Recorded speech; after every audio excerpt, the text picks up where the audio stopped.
Welcome to today's episode, brought to you by the Women in Medicine Summit, a transformational CME conference happening September 13th to 14th at the Drake Hotel in Chicago. Engage in leadership programming, learn negotiation skills, receive on-site coaching and mentoring, and see who will win this year's I Stand With Her awards. This year, we're excited to offer unique programming that includes a special session on how using improv comedy can bring fun back into medicine. We also have financial sessions tailored to help you navigate the complexities of personal and professional finances. Discover ways to advance into leadership roles, combat burnout, and either reignite your love for your current role or find joy in a new career path. Don't forget our Friday evening gala, a highlight this year you definitely won't want to miss. Register now at womeninmedicinesummit.org and be part of the movement that is shaping the future of healthcare. Join us to network, learn, and celebrate the power of women in medicine. Welcome to the Revitalizing Doctor podcast. We explore with our guests how you can move from surviving to thriving as a physician. We know that when you connect with your values and authenticity, you can live a life that is fulfilling and not only good for you, but drives the necessary transformation in healthcare to take better care of our physicians, which means better care for our patients. I'm so happy today to have Dr. Maryam Zia. She's a hematologist and oncologist currently working at Cook County Hospital in Chicago, Illinois. I got to know Dr. Zia briefly at the Women in White Coats conference that was held in Charlotte in 2022. And she was awarded the Women in White Coats Hero of the Year Award. And she gave this beautiful acceptance speech that we're going to link to in the show notes. Please, please, please go read her acceptance speech, because I would say I graduated medical school in 2011. And I cannot recall a speech during that time that has moved me as much as listening to Dr. Zia's speech, because it was so poignant and really focused on what it means to be a woman working in medicine. And she told a very powerful story about one of her patients. And I'm going to go ahead and bring Dr. Zia in so we can get to the heart of what we're, really going to be talking about today. And I guess we'll start with that speech. And, I don't want to read it to the audience, but maybe you could give just a quick overview of where that speech came from and a little bit about the patient that you highlighted. Yeah, well, first of all, thank you so much for having me and for the kind words. I don't know that I deserve them all, but they're much appreciated. I think I mentioned this in the speech that I didn't really think of myself so much as being a woman in medicine. I kind of just thought of myself as a doctor, just going to work in the hospital like anybody else. And then when I heard about the Women in White Coats group and conference, I started thinking a little bit more about actually that dimension of being a female physician. And, whenever things kind of get tough, honestly, in life, I kind of go back to my patients because they kind of ground me against everything else that's going on in the world. And I thought, well, these are also women in medicine. They're a different type of woman. They're women receiving medical treatment, but they're part of the system in a different way. And it just made me think about how women walk through the world, whether you're a female physician or a female patient, or just a woman out in the world, being a mom or a sister, a partner, any of those roles. And I realized how much more we kind of have in common, kind of the joys that we have and the struggles that we share. Yeah. So in this acceptance speech, you highlight a patient that you took care of, and she ultimately died from her cancer, but you really share the story of her life and how hard it was for her to be receiving medical care. I think you mentioned that she was sleeping on a couch, sometimes in order to fall within the radius of being able to get medical care at Cook County. Yeah, I mean, I think, she was fighting for her life in a very literal way, but I think a lot of us feel like we're kind of fighting for our lives in a less literal way, every day. And she was trying to survive and provide for her family in a circumstance where she really couldn't. And she did not have anything materially or in terms of emotional or social support from people in her life.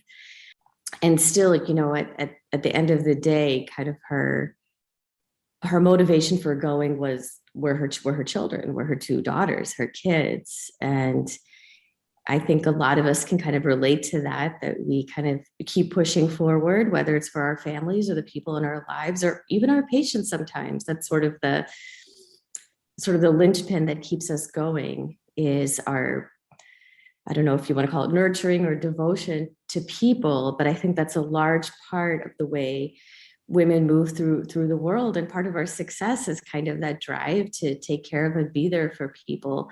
But it also can be, on the other hand, maybe the, part of the stress and the challenge of trying to meet that need and trying to be that person. So I want to take a step back and focus on your decision to become an oncologist, because some of our listeners may be medical students, and I'll just say, why I'm not an oncologist. I realized very early on that I'm an extremely emotional person. And early on in medical school, I guess halfway through medical school, when you start your rotations, I distinctly remember my second rotation was internal medicine, and one of my patients had a terminal cancer diagnosis. And as a medical student, you have more time to be at the bedside. And I'd formed a really strong bond with him and his wife. And it was just particularly really devastating for me to be walking alongside them during that really intense experience. And so I decided, I don't think I'm cut out to do medicine that involves such an intense relationship with patients, where in the emergency room, we deal with a lot of intensity, but I don't really know people. I feel I'm very compassionate towards what they're going through, but at the end of the day, I haven't formed a relationship with them in the same way that you form relationships with your patients. Yeah, it's definitely, a unique kind of bond. And probably that's the reason a lot of us go into it. I mean, I would say my reason for going to the field kind of matured and evolved with different life experiences. I mean, I think I grew up very privileged, had a very easy, charmed, nice, easy life. I had great parents and I went to good schools and I had a pretty idyllic childhood. I didn't really want for anything. But my family is from Pakistan, and so we would take, like a lot of us, I don't know, would be first generation, second generation who came here. A lot of us went back to see our families, and so you kind of see what the rest of the world is like pretty frequently, even if they're brief trips when you're a kid. And so I was kind of aware that, okay, there's like hardship and struggle out there. And then my own grandmother actually passed away of head and neck cancer when I was in high school. So that was sort of maybe my first exposure to cancer, even though I wasn't, watching her go through treatment. You could kind of see with visits and in family discussions what was going on. And my parents are actually physicians. And so, and they're very kind of, I don't know, very generous, kind of kind-hearted people. And so watching their example, I kind of knew that whatever I did with my life, I wanted to be in some sort of a service, capacity. And there's many different fields in which you can do that. It's not just medicine, but that was sort of the natural field for me to go into because of my exposure and my experiences.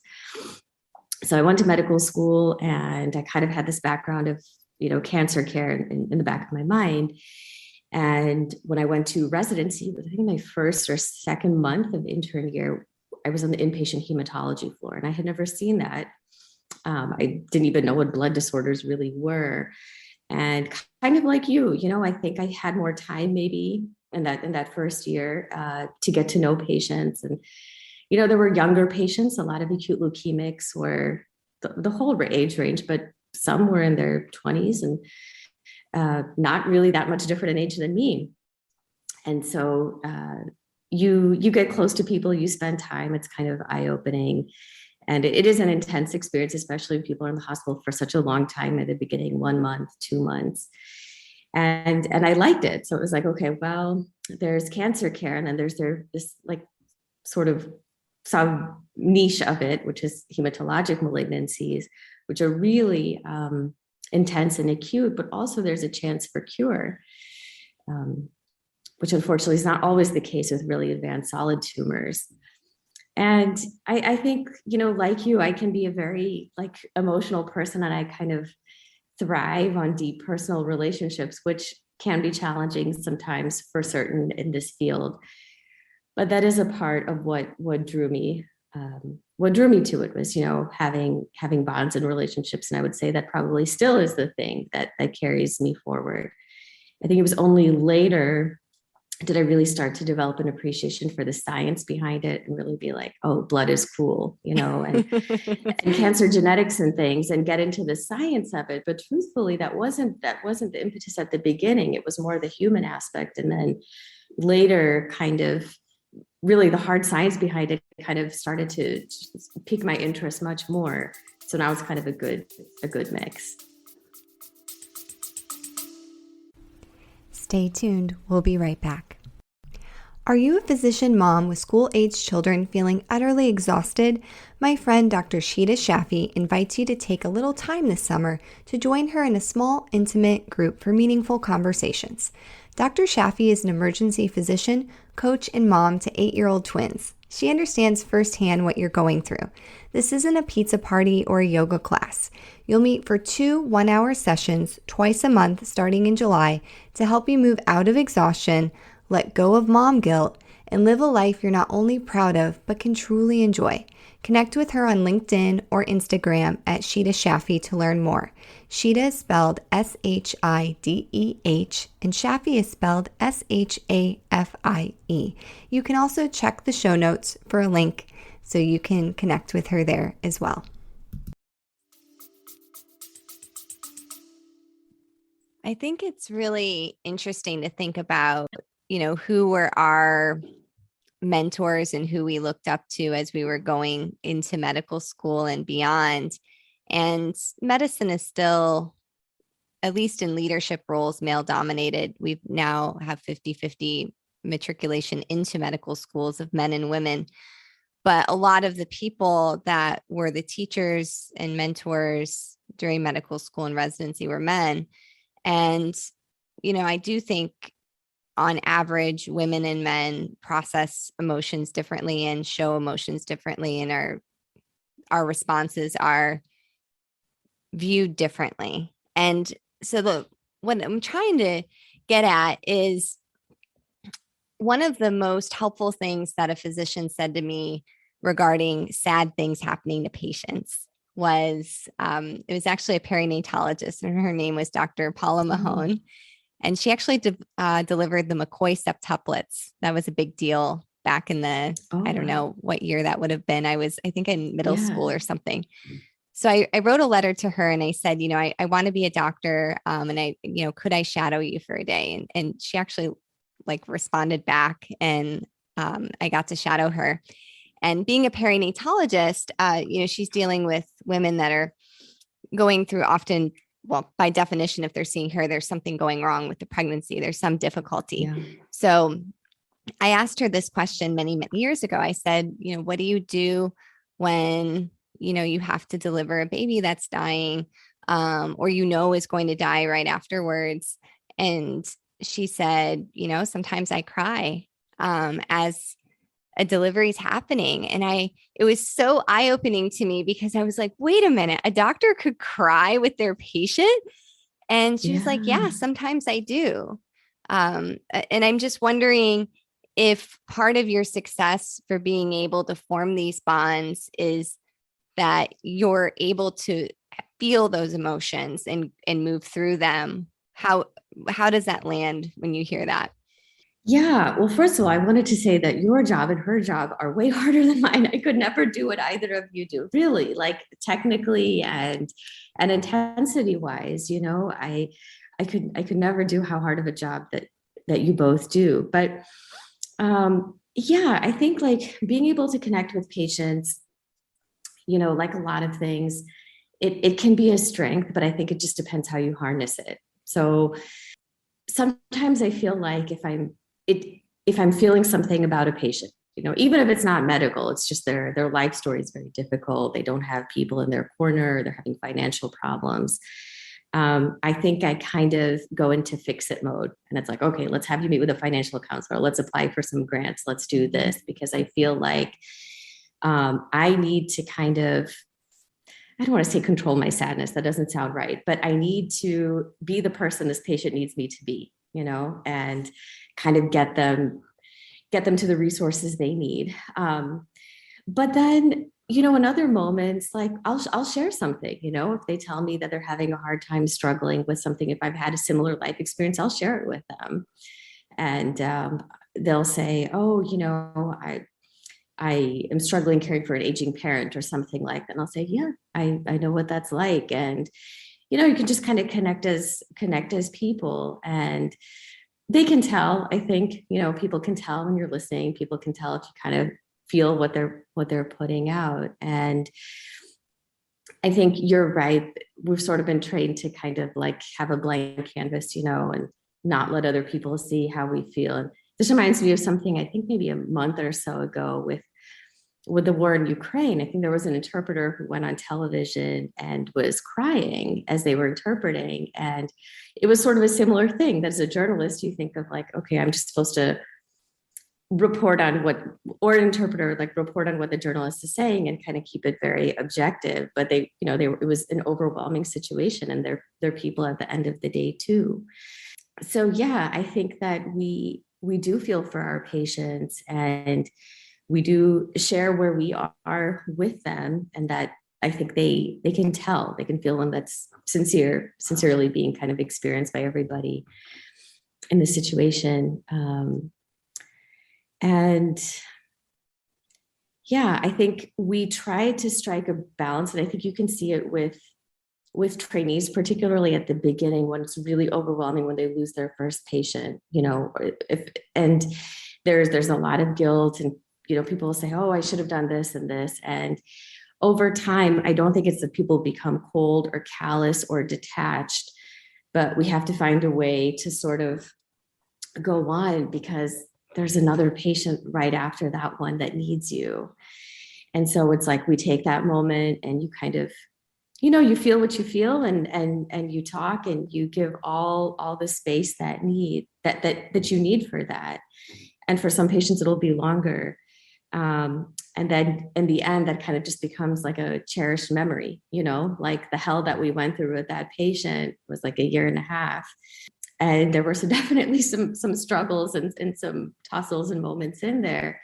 But now looking back on it, there's really just like a fondness kind of for who she was as a person in that experience. Wow, that's really beautiful. The way that you describe that, how you process it, help the team process it. And I think that's the more modern way. I don't think that was modeled as frequently when even I was going through medical school. What do you think? I don't know.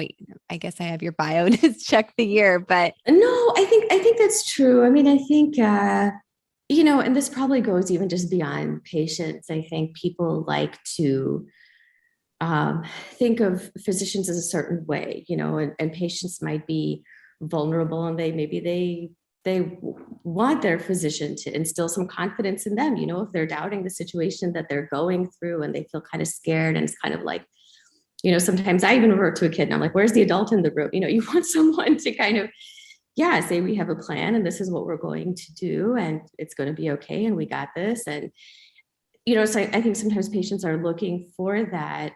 But yeah, it's a balance. It's not all just cut and dry. They also want to know that you're like a regular person and understand that like they want to go home for Christmas or a kid's birthday or whatever. They want to go out of town for 2 days. They need to know that you're like a human being who understands them as another human being also. Maybe this like desire to portray like a really strong base for patients and probably a strong base for everybody, for your team, your medical students, your residents, fellows. So I think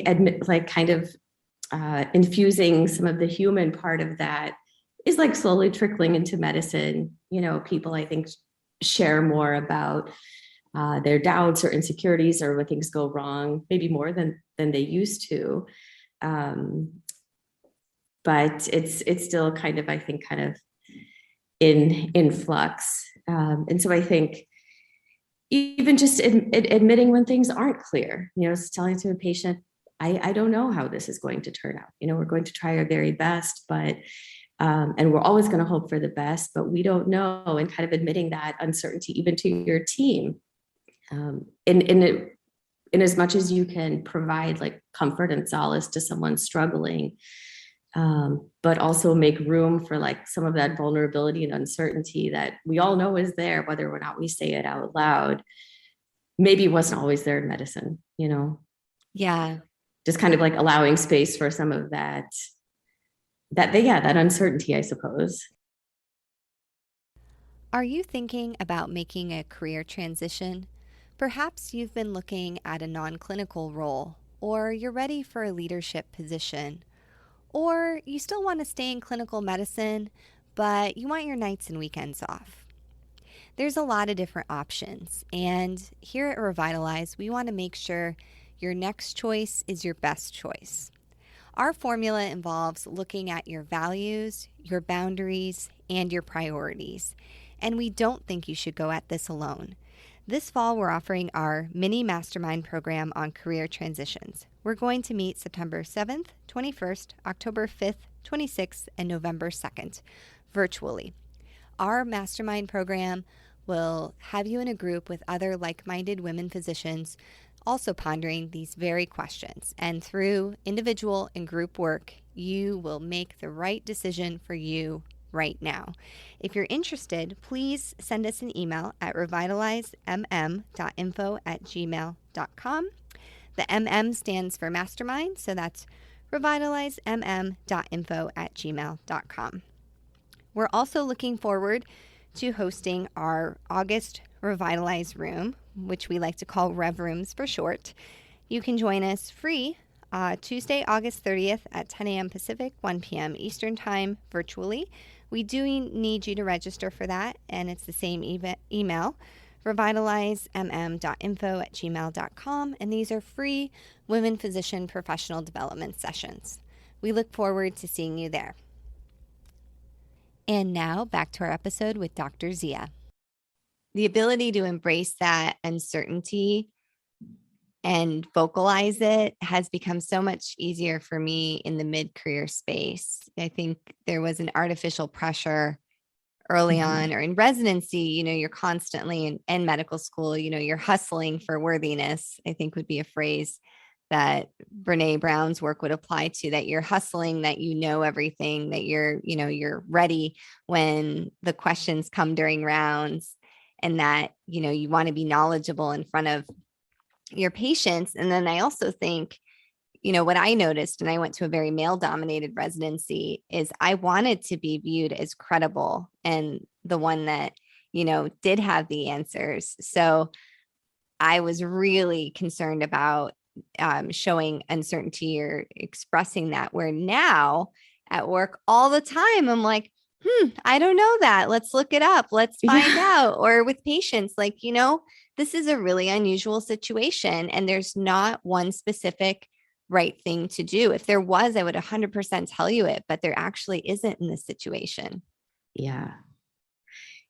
Yeah. And I mean, I think COVID kind of like humbled us all in this way, because it's like you think you know one thing and then it changes, and then you think you know it again and it changes again. And it's kind of like, do any of us know anything ever? Yes, we do. But, it changes. I mean, half the stuff we're doing now, who knows what it's going to look like long after we're gone, So I'm always sort of humbled by that whenever something that we're so sure is right. And then there's some paper that comes out that's like, actually, we've all been doing it. We've all been doing it wrong. And I agree with you. I think there's a lot of emphasis on knowing like the right answer, and or at least there used to be more. And I think now more and more people, me included, feel comfortable, just as you said, saying, yeah, I'm not really sure. Let's look into that. Let's read, let's talk to somebody. And I don't, I mean, I'm sure there's still a part of me that wishes that I knew more. I think that's always going to be, just because I don't know, in medicine, you want, or in life, you want to know things to be able to do your job and help your people. And yeah, probably also feel like you are regarded a certain way among your peers and trainees. But I'm getting more and more comfortable with it. And I don't know, I'd be curious to see how that's received among people who hear it. I'd be curious to see what people who hear someone say, I'm not really sure. Does that like kind of drop their confidence in you, or does it increase their confidence because they know the person kind of knows their limits, and they know what they know and they know what they don't know? So I don't know. I'm curious to see how that lands on people's ears.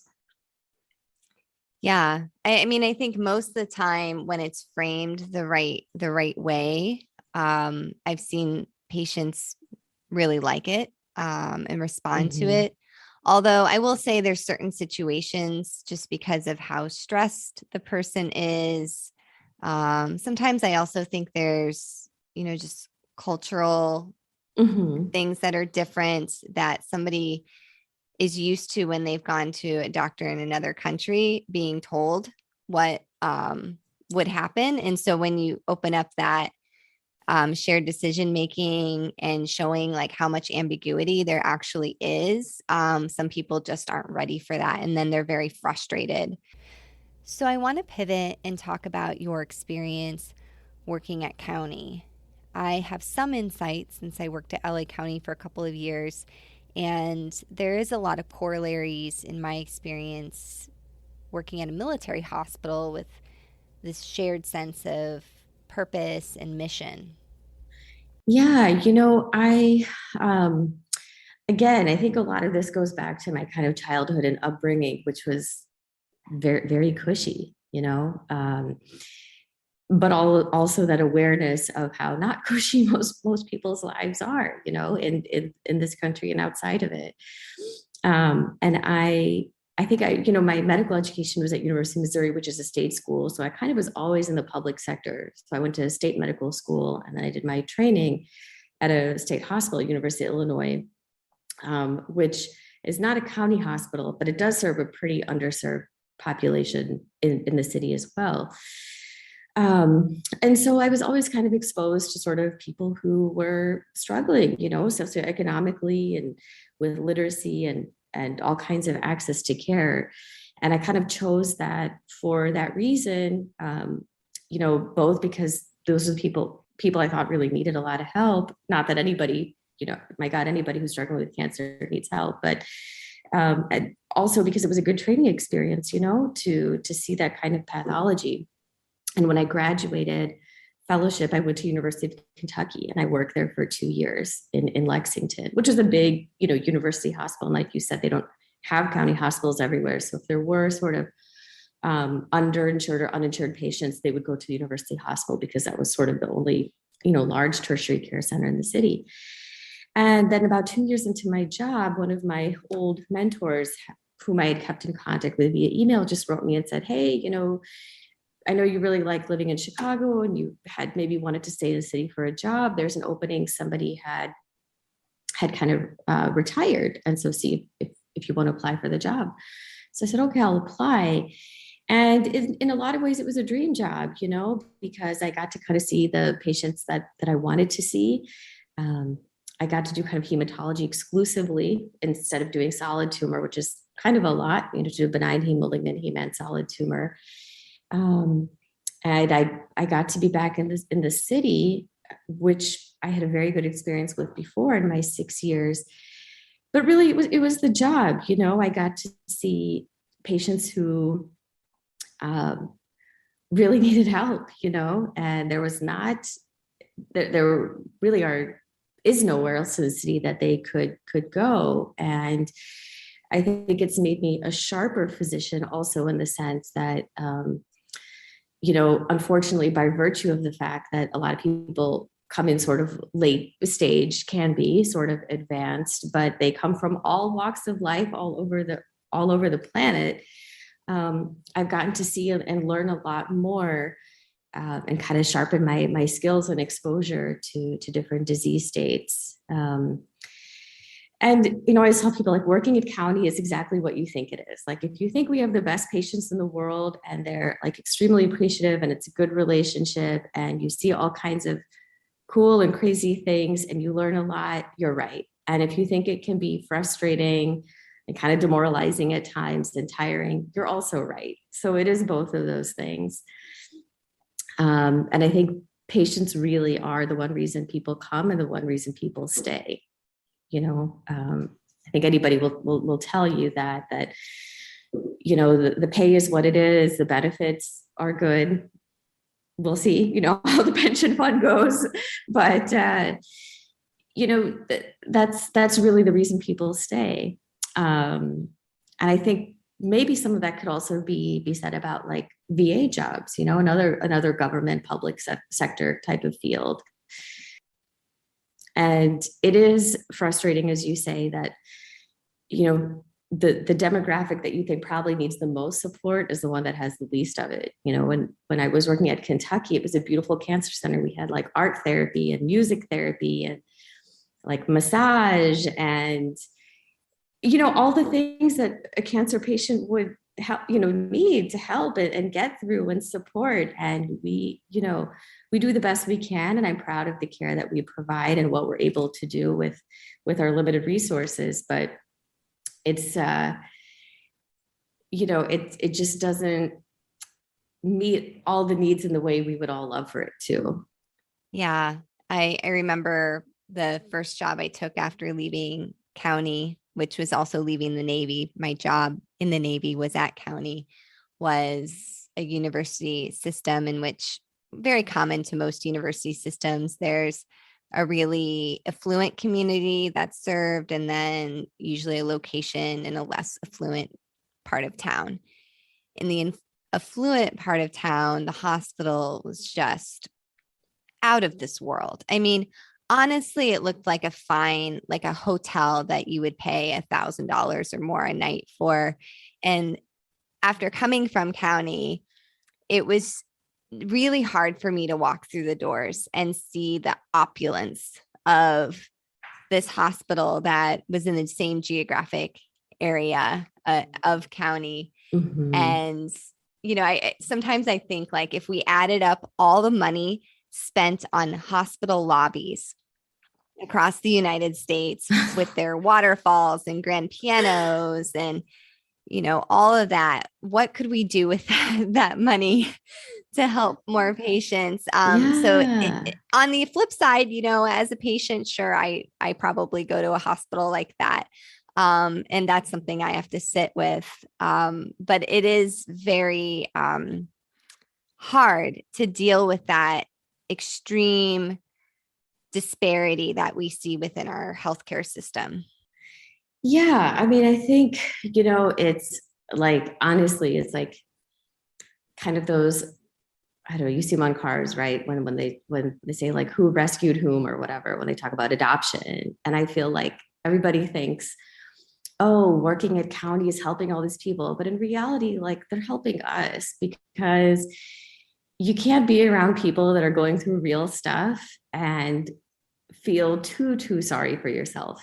I think patients really bring you back down, and it's very eye-opening every day. Not just what people are going through medically, but in their lives and their families, with their jobs. And I think we really probably get a lot more out of working there than we give, if that makes any sense. Then just be grateful. I think when I look at my surroundings and my home and my life, I just kind of have to knock on wood and be like, well, that's just lucky. I mean, that's not really anything that, a lot of this is just circumstance, and the kind of life that I was born into. So I definitely see the disparities, and the way I try to look at it is like, yeah, be grateful for what you have, be humble that it easily could have been you in that chair. And, if you can, whatever you can, try to make something a little bit easier for the person who is in that chair, who's in that set of circumstances. And it's funny, because county, I think, was it 3 years ago, built a new outpatient clinic building. And it's really beautiful. They have all kinds of like nice art on the walls. And, I felt the same way you did. I'm kind of like, do we really need this? But then I was like, maybe it's nice, if these people are sick and sad and going through this, like, maybe it's nice to have a bright window or something, for them to look at, or a beautiful piece, like a scene of nature.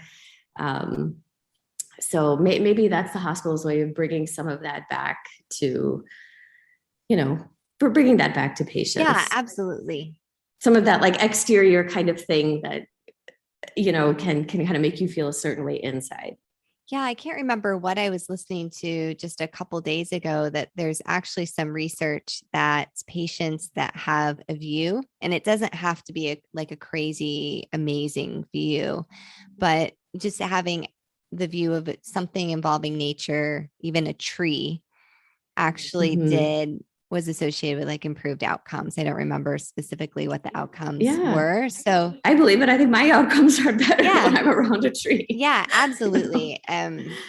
Yeah, I think there's probably like a room for some balance. I think what's hard is when we go to especially when you work in the same hospital system and you see just striking disparities, depending on, you drive a few blocks and it's a very different hospital. Right. So I want to pivot a little bit and talk about, there's such a large number of physicians going through burnout right now. And the pandemic, I mean, it was bad before the pandemic. The pandemic has made things a lot worse.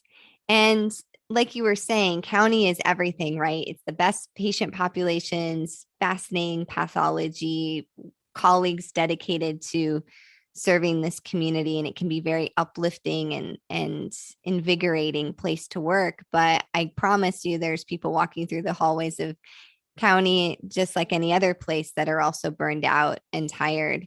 And, looking at your job specifically, you're working with patients with very serious illnesses that are also facing huge socioeconomic challenges. And so I think it would be really easy to potentially burn out. And maybe you've experienced, periods of exhaustion or even periods of burnout. What's your reflection on that? Or like, what have you learned? I mean, listening to your speech, you seem to have this light that is very powerful, that guides you through doing this work. But how do you walk that line of these intense situations that could be very draining, but finding a way to have that energy to keep going to work?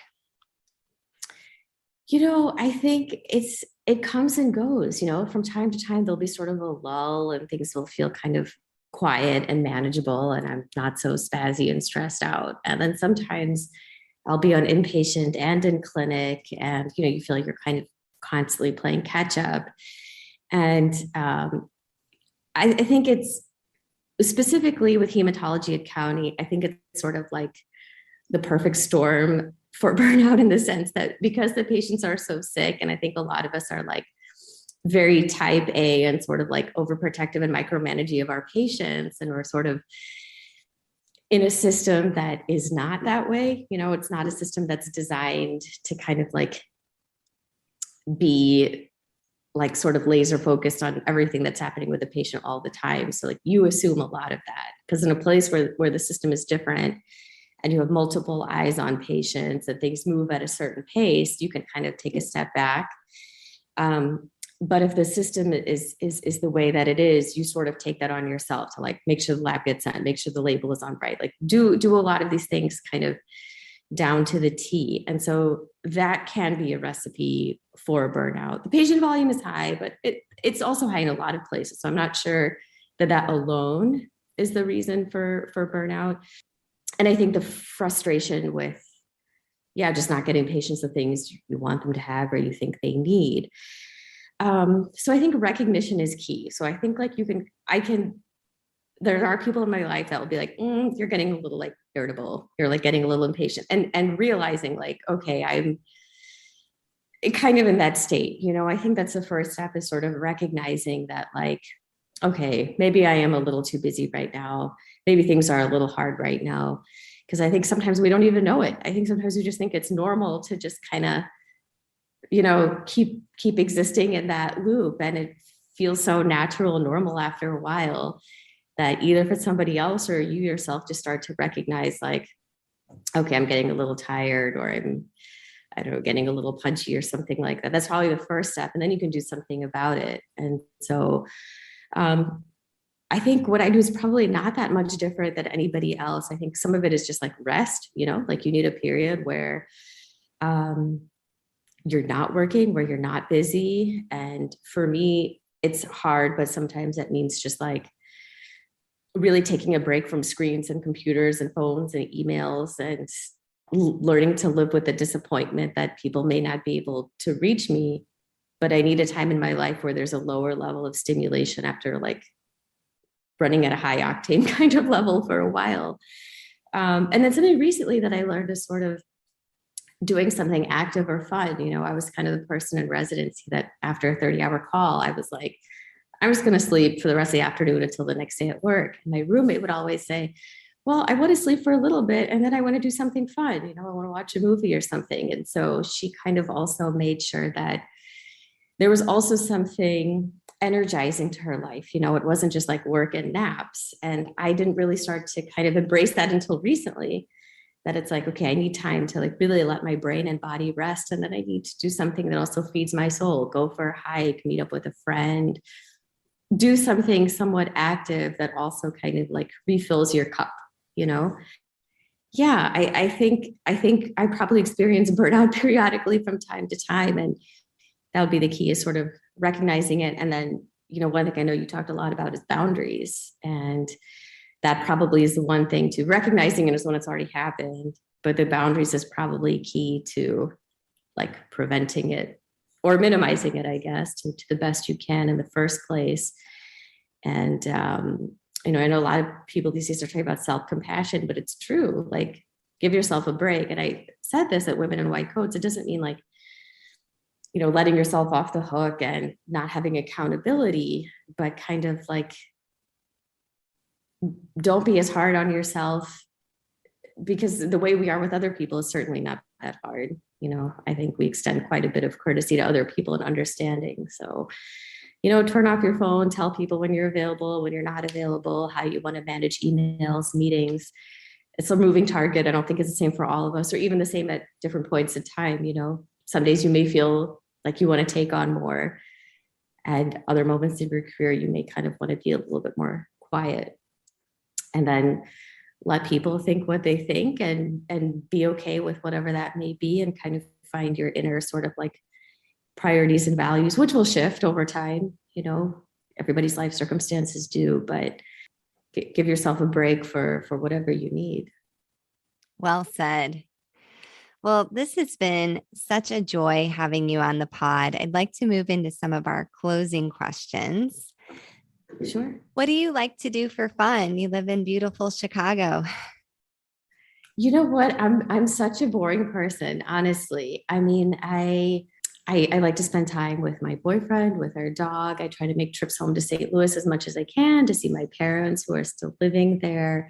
But then I think probably, I don't know, now things are opening up with COVID getting better, but really Chicago in the summer is very beautiful for the 3 months that it's summer.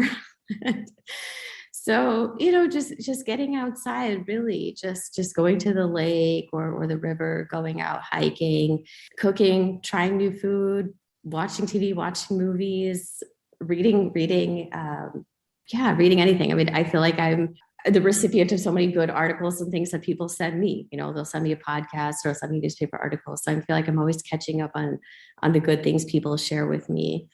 Being with my people, honestly, being with my people and spending time outside if I can. I love that. And that's what we all need right now, is to have more connections, especially in person with people. Yes.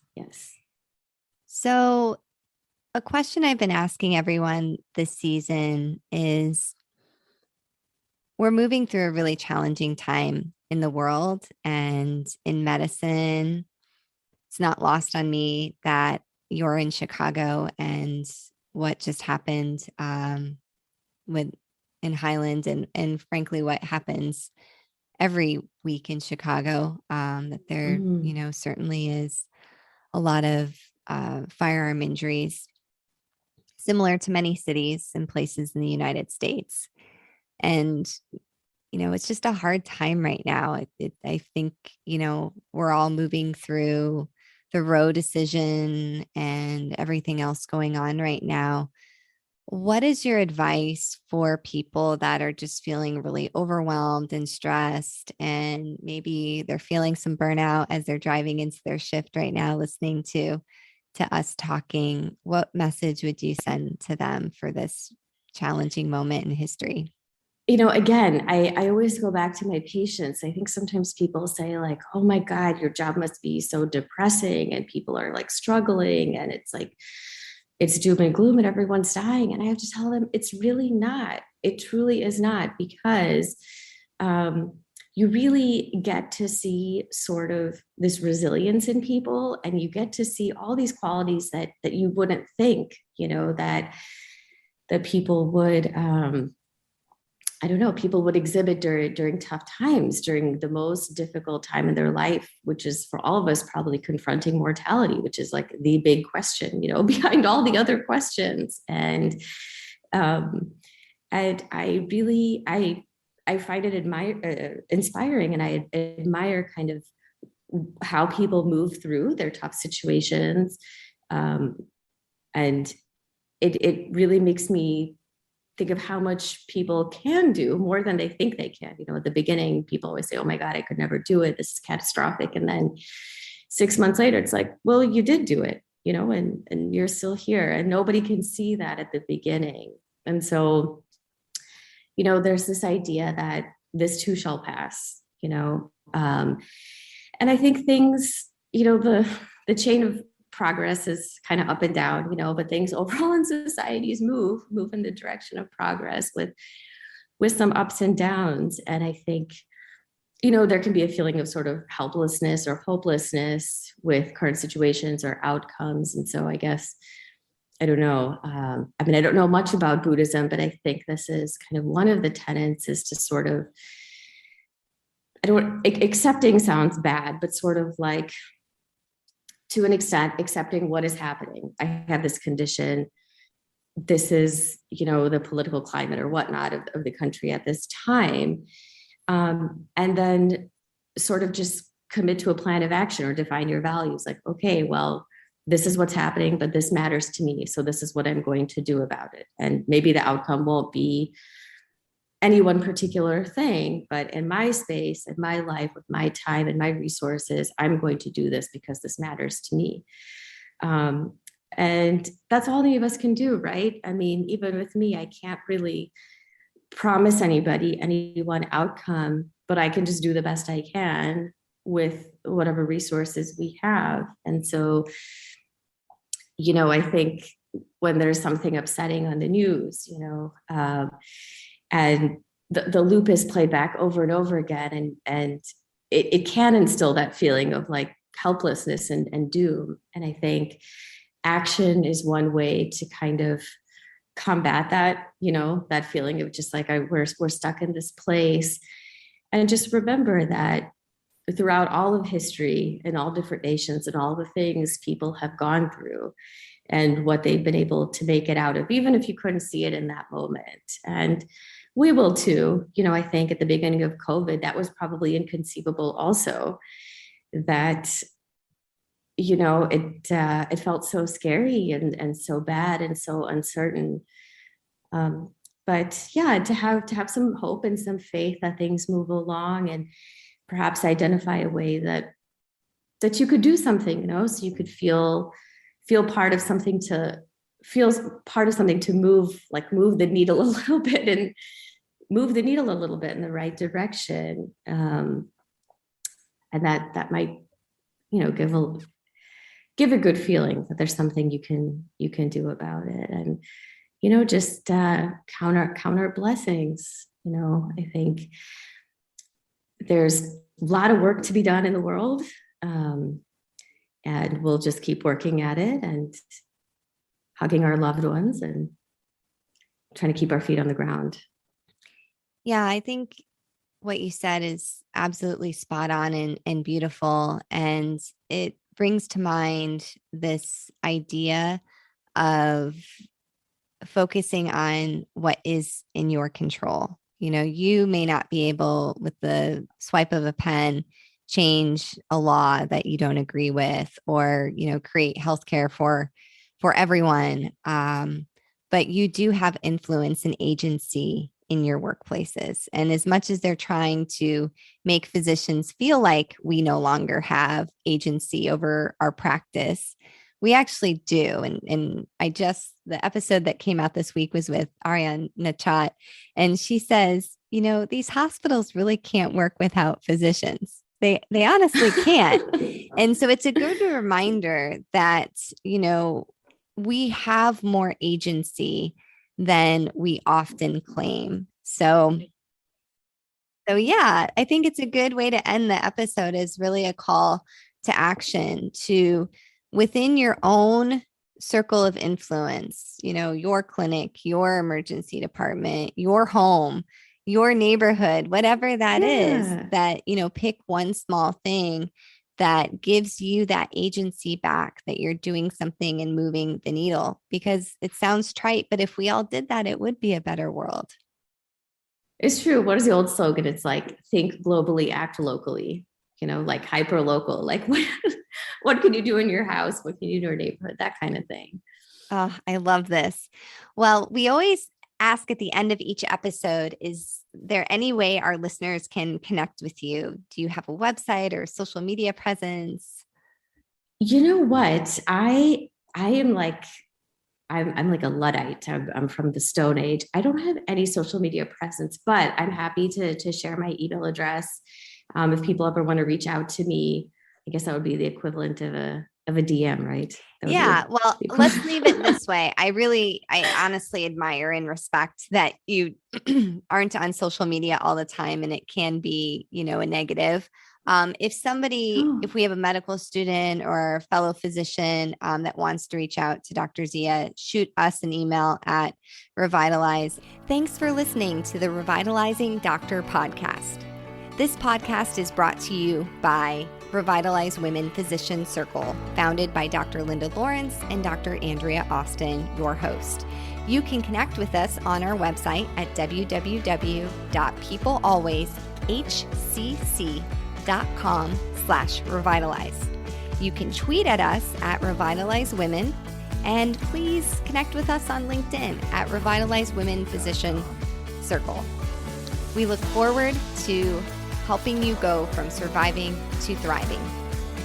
This podcast represents our opinions and the opinions of our guests. It does not represent any entity that we work for or with, including the military, the government, or any other institution.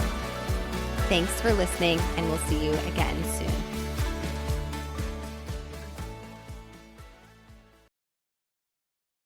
Hi, it's Dr. Risa E. Lewis, dropping in to tell you about a book that Dr. Adara Landry and I wrote.